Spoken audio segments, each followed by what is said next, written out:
Hi hello வாங்க இன்றைக்கி சூப்பரான கம்பு சோளச்சோறும் மீன் குழம்பும் எப்படி செய்யுதுன்னு பார்க்கலாம். அதுக்கு வந்து கம்பு சோளத்தை ஒரு 7 மணி நேரம் ஊற வச்சுட்டு அதை மிக்சியில் குறைன்னு அரைச்சி உப்பு போட்டு கரைச்சி வச்சுட்டு அடுத்த நாள் காலையில் வரைக்கும் அதை புளிக்க வைக்கணும். புளிக்க வச்சு செஞ்சது உடம்புக்கு குளிர்ச்சியாகவும் இருக்கும், டேஸ்ட்டாகவும் இருக்கும். அந்த புளிக்க வச்சதை வந்து நல்லா கூலாக காய்ச்சி எடுத்துக்கோங்க. நம்ம சேனலில் ஆல்ரெடி கம்பு சோள கூழ் வீடியோலாம் நிறைய இருக்குது, அதில் பாருங்கள்.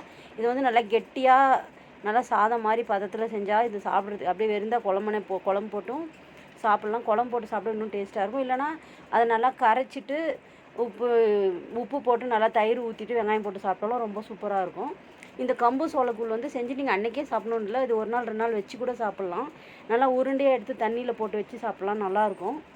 அதே மாதிரி அந்த சாதம் மாதிரி இருக்கிற கூழை வந்து ஒரு தட்டில் போட்டு நல்லா நம்ம வீட்டில் உர ஊற்றின தயிர் இருக்குது இல்லைங்களா, கெட்டியான தயிர் அதில் சேர்த்துட்டு நல்லா சின்ன வெங்காயம் ஒரு கைப்பிடி கட் பண்ணி அதில் சேர்த்து நல்லா வாழை மீன் குழம்பு எடுத்து அதில் ஊற்றிக்கிட்டு நல்லா மாங்காய் வந்து மிளகாத்தூள் உப்பு சேர்ந்து மாங்காவோடு சேர்த்து வச்சுட்டு சாப்பிட்டு பாருங்கள், அவ்வளோ சூப்பராக இருக்கும். கூழோட தயிர் வெங்காயத்தெல்லாம் நல்லா பிசைஞ்சிட்டு நல்லா மாங்காய் ஒரு பீஸ் அதில் எடுத்து வச்சுக்கிட்டு நல்லா இந்த வாழை மீன் குழம்பு எடுத்து பீஸோடு கொஞ்சம் எடுத்து பிச்சு வச்சு அந்த குழம்பும் சேர்த்து சாப்பிடும்போது அவ்வளோ சூப்பராக இருக்குங்க.